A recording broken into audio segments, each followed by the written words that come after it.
are not generally those that are hard to understand, but perhaps those we don't want to understand. And I've often observed that the worship songs that are oftentimes sung in church are not necessarily there to worship God, but they're to make us feel good about ourselves. And of course, those are not the kind of songs that we want to sing, but we do. But I would say the same is true about preaching. A lot of times we preach messages that aren't necessarily what is what we ought to understand, but rather what we want to understand. And this passage here is a challenge to me. This is not a passage that's fun to preach. And I would say that there's a way in which when I look at this passage, it reflects my life in a way that makes me uncomfortable. And so that's my job today, I think, with this passage, is I hope all of you will feel uncomfortable. There's an old hymn, goes, "Though none go with me, still I will follow. No turning back, no turning back." How many of you are familiar with that? I have decided to follow Jesus. No turning back, no turning back. That song is not terribly reflective of my life.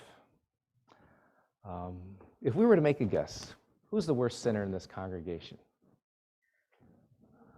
Looking back there, let's see, Jimmy's not looking at me.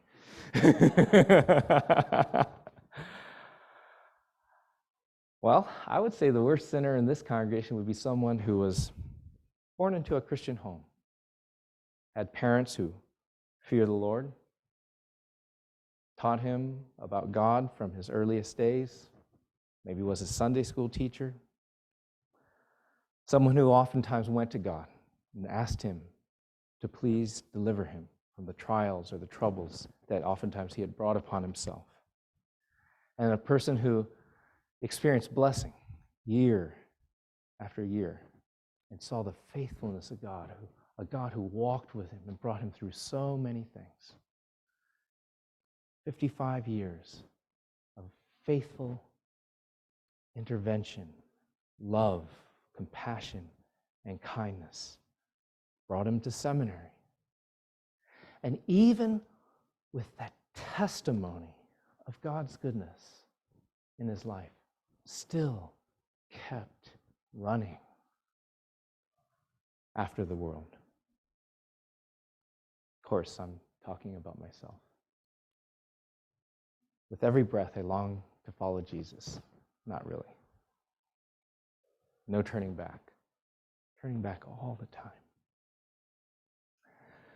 In Genesis 19, we see the story of a man who maybe doesn't make me feel better about myself, but at least gives me some reassurance. So I'll tell you 2 points that we're going to see in our text today. Number one, God is absolutely sovereign in my salvation. And number two, the choices that I make an absolutely enormous difference in my life. I hope that's not earth-shattering to any of you. But why is it, if we believe these things, that God is sovereign in my salvation, and that the choices that I make, that we choose to live in the ways that we do, that I have chosen to live my life in the way that I have? What does that old song say? The world behind me, the cross before me, no turning back, no turning back. What do we learn from Lot? Well, number one, God is absolutely sovereign in Lot's salvation. And two, Lot's choices absolutely make an enormous difference in his life. When we look at Lot, one of the things that we should see here is Lot is a paradigm. There is a reason that his story as ugly and as grotesque as it is put into our scripture. Why is it that, we've basically been following the life of Abraham because God is working through Abraham for the salvation of the world. Abraham is the one who will have the promised seed, the one who will deliver all the earth. And yet there is this side story of his nephew Lot who comes alongside him and lives this very troubled life. And it is because together Lot and Abraham give us a very interesting contrast that capture both sides of the Christian life that we all live. Lot's life is a metaphor for our salvation. This is what it looks like when we walk with the Lord. He's living in a city. We're living in a world that is doomed to destruction because of its wickedness, its sinfulness, and the judgment of God that is coming upon it. Everyone who dwells in Sodom and Gomorrah will be wiped out. There's not one person in this world that will escape the judgment of God. The judgment of God is coming, and there is absolutely nothing that can stop it. We have Abraham acting as an intercessor, pleading for Lot's life, and Elder Gordon led us through the passage where Abraham negotiated with God. And at the heart of Abraham was a desire to see his nephew spared. He thought of Lot and wanted Lot to be saved from the destruction of Sodom. And we saw that although Lot has faith, the New Testament writers spoke of the righteous soul that he had that was tormented because of the wickedness that he saw around him. And yet, he cannot be saved on the basis of his own righteousness. Remember, Abraham went before the Lord and said, if there are 10 righteous, would you spare the city on the count of 10 righteous? And we go into the city of Sodom and Gomorrah. And how many righteous are there? None. Not one. Not even Lot. I mean, the picture that we see here at the beginning of Genesis 19, where you see this struggling, tormented soul. And he has become so ingrained into the culture of Sodom that although he has the salvation of God, he has become almost as corrupt as the city that he lives in.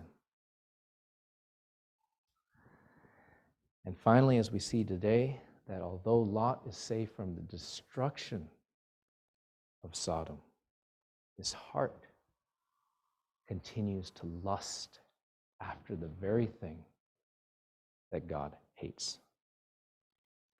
Lot's deliverance echoes the deliverance of every Christian that ever lived. We receive the salvation that comes through the better Abraham, our intercessor, and our Savior Jesus Christ.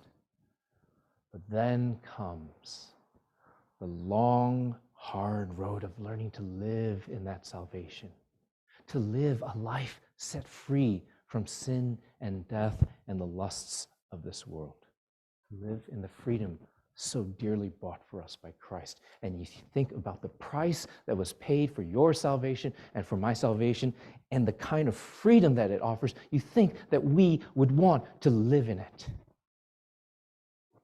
But what do we see with Lot? What do we see with ourselves?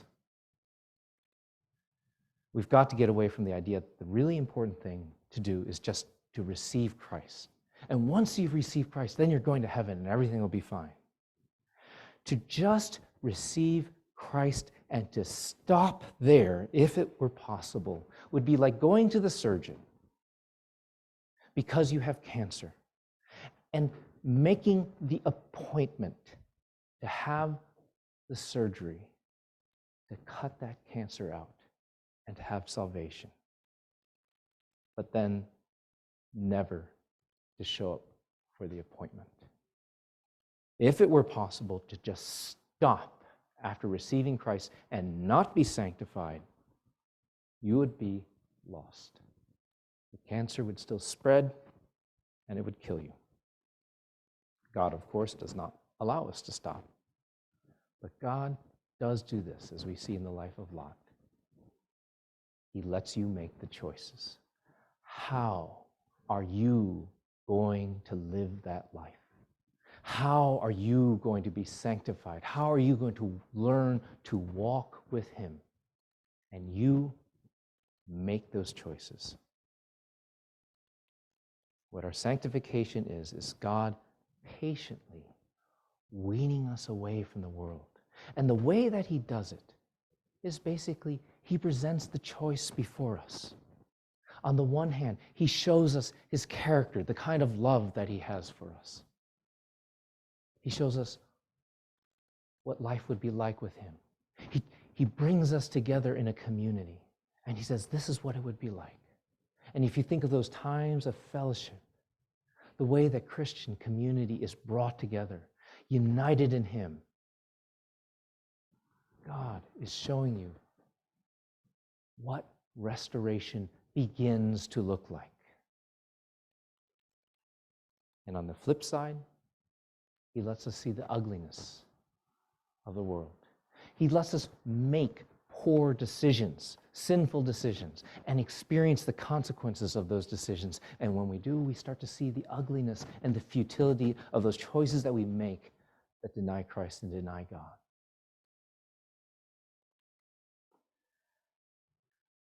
And so we see this in our own lives, but there's another way we can see it, which is superior to experiencing all the effects of wrong decisions yourself, which is to see them in other people. And so much better for me if I look at Howard. I see Howard's choices that he makes. And when he makes a bad choice, I see Howard suffer. And I think, I'm not going to do that. And flipping it around, Matt looks at me. And he looks at the bad choices that I make. And he says, I'm not going to make those choices that Pastor Hans made. And we can all, three of us, look at Lot and the kind of choices that Lot made and say, I'm not going to make those choices. But here's the reality. We're all going to make those choices, right? We're all going to make decisions that deny Christ, that don't reflect the freedom in Christ and the liberty that He's bought us. And we see that in Lot. And when we see Lot, it's very hard not to see ourselves. That song, I have decided to follow Jesus, no turning back, no turning back. The story of its origin is that there were Welsh missionaries who had gone to India. And there was a Welsh missionary who had gone into an Indian village, and he had managed to bring a man and his family to come to receive Christ. And that gospel message began to spread in the village, and more people were coming to know the Lord. And this infuriated the chief of that tribe. And so he gathered the village around, and he summoned that man. And he said, you renounce Christ, or we're going to kill you. And his reply was, I have decided to follow Jesus. No turning back.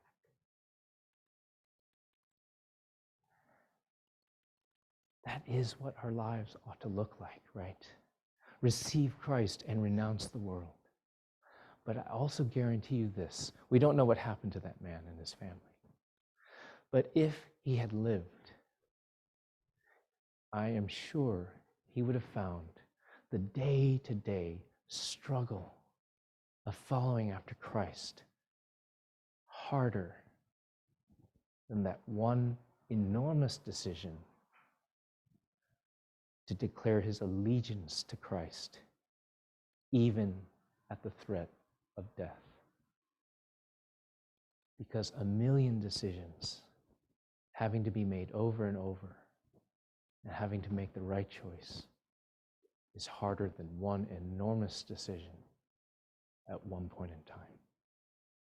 You'll have to make decisions when you're weak. You'll have to make decisions after a lousy day. You'll have to make decisions when your spouse has been absolutely rotten to you. And I'm horrible in those situations. Irene is kind of my rock, and I have been realizing, actually, this last couple of weeks, how much of a rock that I've come to depend upon her for, and she is not the rock. And when I try to make her the rock, then when she has a weak moment, my life goes to pieces. And so the elders met this last Friday, and we were just trying to hold each other accountable and strengthen and support each other. And that's one of the things I shared is I've been sinning because when Irene has a weak moment, I fall apart. How do I follow Jesus when I've had a lousy day? Well, what is our picture of Lot? He's someone who's become enamored of the world. He loves what the world has to offer. He loves the places of prestige within the world.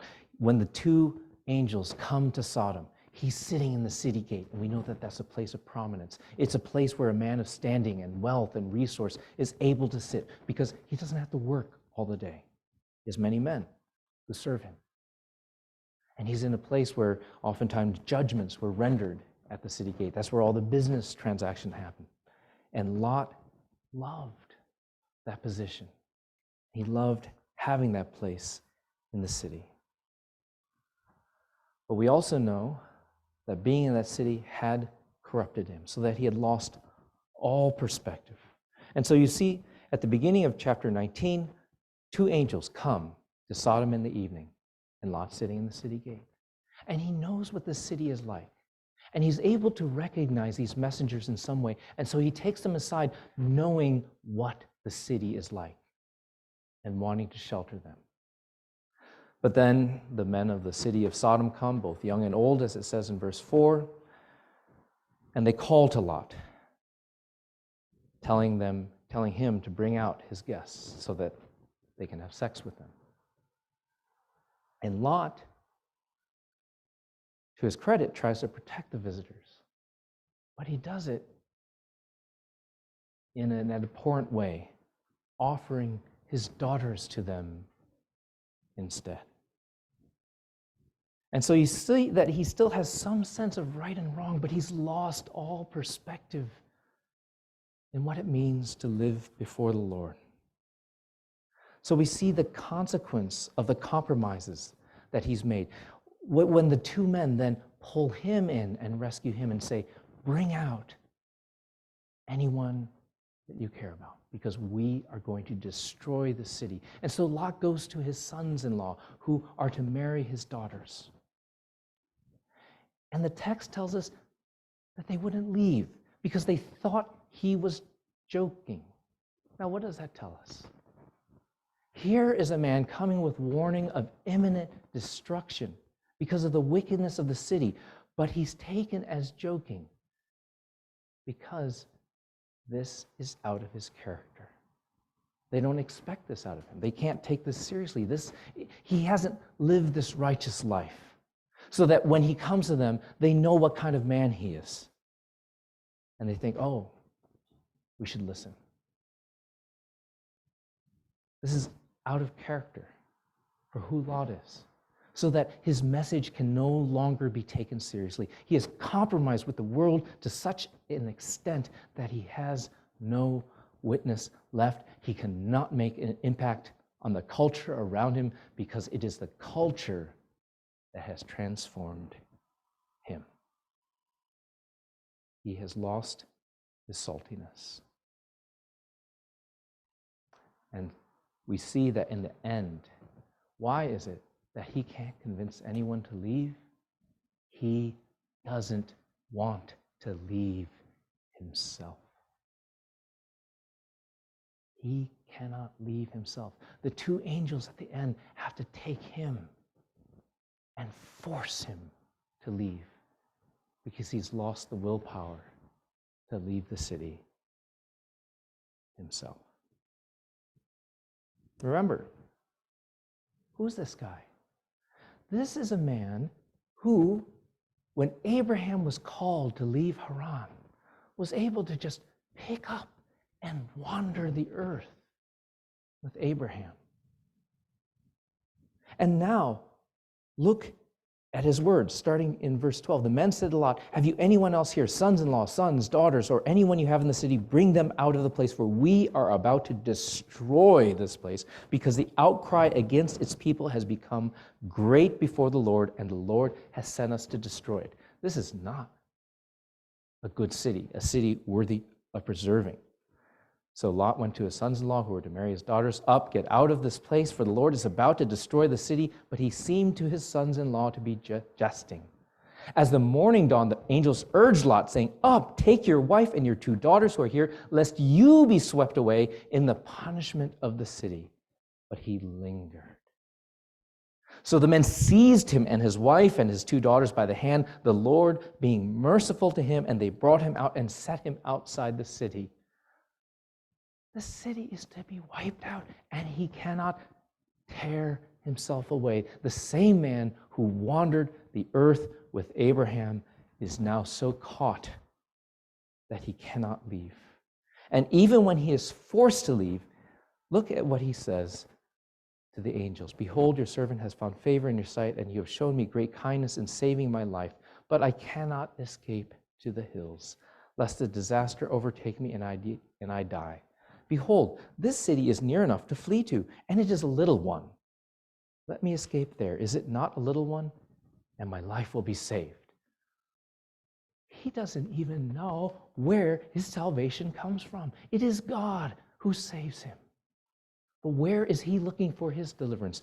And let me ask you, where are you looking for your deliverance? Is it in the city? Is it in the job, the education, the place, the position, the community, the comfort that it offers? Or is it in the Lord? If you had a choice, and in a sense it is kind of a choice, right? We had the senior banquet last night. Suppose you had to choose college education or follow God. We do know that our institutions of higher education are places of great, where it's very difficult to follow the Lord. Culture there, very anti-Christian. And in a sense, parents, when you send your children there, that is probably the choice that at least is going to present itself. Will you continue to follow the Lord? I was very thankful, actually, listening to the testimonies of the young ladies who are graduating.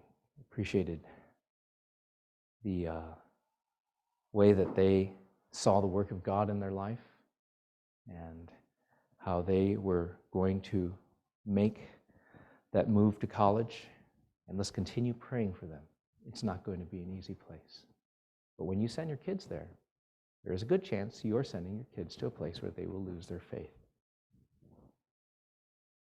Where do we see our salvation? Is it from God? Or are you running to other things? I know I run a lot to other things. Look at Lot's wife.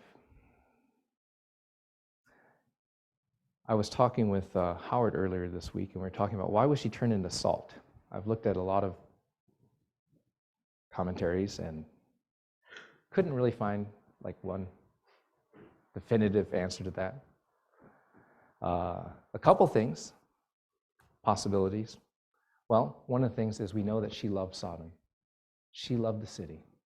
And though she was Lot's wife, she becomes a symbol of those who are destroyed alongside the world because they love the world. Married to a righteous man, but lost to the world. She loves Sodom and shares in its destruction.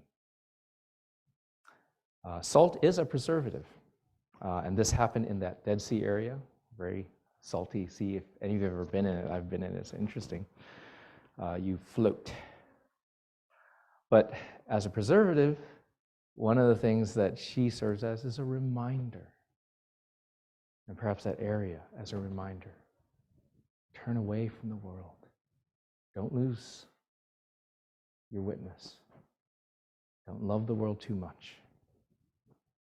Remember Lot's wife and the cost of rejecting God. And so we see the sovereignty of God in salvation. God delivers Lot, though he has lost all power to deliver himself. But while God delivers Lot, he still works with Lot and lets Lot make the decisions where Lot is saved. But he is the very picture of the one saved through the flames, and everything is lost. Look where Lot ends up. He ends up not being able to go to Zoar. He sees the wickedness in that city there, and he knows if God was angry with Sodom, he would be angry with Zoar. But can he trust the word of God? They've promised him, you can flee there. But he no longer has that ear to listen to the word of God and trust it. And so he ends up going and living in a cave. And here's this man of wealth and prominence. And now he's just living in a cave. A man who had so many servants and so many flocks that he and Abraham could not dwell in the land together. And he's lost everything. Because in the destruction of his world, all was lost. Let that not be a picture of your salvation. The world behind me, the cross before me. What do you choose? Dogs. If you and I eat something that is not good for us, one of the things that can happen is that you will throw up. I had a really awful case of food poisoning about a year ago, and boy, I threw up. Dogs, what do when they throw up? They go back and they eat it again, right? If a dog eats something, so I looked this up yesterday, if a dog eats something poisonous and pukes it up, you have to take it away. Why? Because it'll eat it again. And that's kind of a picture of us in the world, right? Our stomachs do better than our consciences do. Same stupid mistakes over and over again in our lives. I'll give you one example. And so when I retired as a lawyer and went to seminary, one of the decisions that I thought I made was to leave that life behind and to pursue serving God. And of course, that meant certain financial sacrifices, and I thought, okay, I'm good with making those. Fast forward a number of years. I'm riding around a neighborhood with my son, Emmett, and we're looking at these beautiful houses. And I'm thinking, I'd like to live in one of those. And my heart was lusting after that. Now, I was asking my kids just this week, were we happy? Were we happy when we were living there? And we were living way under the poverty line. We had our friend Jonathan's here visiting us. When we bought this foreclosed property, he was the one who came in and fixed everything up for us and got it real nice for us. And we were living in this small condo, and we were happy. And I could see we were happy, and my life was much happier because I was following God in a certain area of my life. I was learning to walk with Him. And I knew I was happy, and I knew I was enjoying the blessings of God. And yet, when I saw the world, why did I want that? I was happier there with Irene and the family than I was before, and when I was pursuing wealth. And yet, I still wanted it. I was like a dog going back to the vomit. And you too will go back to your vomit, and you will slurp it up. We make choices. We choose every day. We choose moment by moment. And so this is the choice that God sets before each one of us in the lives of Abraham and Lot. Abraham made some good choices. Now, he made a lot of bad choices, but here he acted as an intercessor. He's a picture of Christ. There's a better Christ that comes, one whose intercession is successful. But he is an intercessor, and the text tells us that when God overthrew those cities, he remembered Abraham. It is on account of Abraham that God delivers Lot. Now, what's interesting is, what does the text tell us about Abraham? He goes out and he looks over the valley, and it is a smoking ruin. He sees the judgment and the wrath of God. We never find out. And I would think that actually the implication here is that he never finds out that Lot is saved. He has, in a sense, prayed for Lot. He will never know if Lot is saved. We are not always going to know how God answers our prayers. Abraham doesn't get to find out, just as we often don't get to find out. But what God does do is he gives us this story. And so we know what Abraham didn't know, that God answered Abraham's prayer. He said, Abraham, you love your nephew. I'll save him. But you're going to have to trust me, and you don't get to find out. But we can see the character of God in this. You're going to have a lot of prayers. Some of them may not seem to be answered. You won't know how some of them are answered. But you can see the character of God here. Learn from the life of Abraham. From my own life, there was an aunt of mine who wanted a pastor in the family.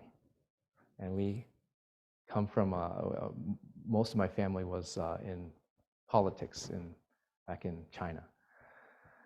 But this particular aunt became a Christian and wanted one of our family to become a pastor. And here I am. But she died a long time ago. Never found out. So there we get one side of the picture. The choices you make. Are you going to honor God? Are you going to see the poverty of this world, the disgusting nature of it, and turn away from it? And are you going to instead see the graciousness and the goodness of God? But what we see at the end of chapter 19 is very vivid. I mean, when you think about a passage in the Bible that's really full of, all of Genesis 19 is ugly, isn't it? From Lot offering his daughters in order to satisfy the sexual perversions of the city of Sodom. And then, at the end of our passage, in the passage that we read today, Lot's a drunkard, and his daughters are wanton. What we see is Lot came out of the world, but Lot came out of Sodom, but Sodom was still in Lot.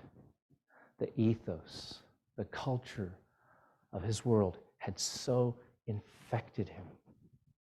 And we do a lot of things to infect ourselves with this culture. He's drunk, they're debauched. When we read this is meant to be disgusting. I mean, when you read this passage, it's not a pleasant passage. I hope you don't find it to be, interesting story. This is a disgusting passage. This is a father having sexual relations with the daughters and having offspring. This is gross, and it's disgusting. And we are to see the ugliness of sin there. And when we look at what's going on in Sodom and we look at our world today, we have wars, pointless wars, destroying countless lives. Sex has become a commodity.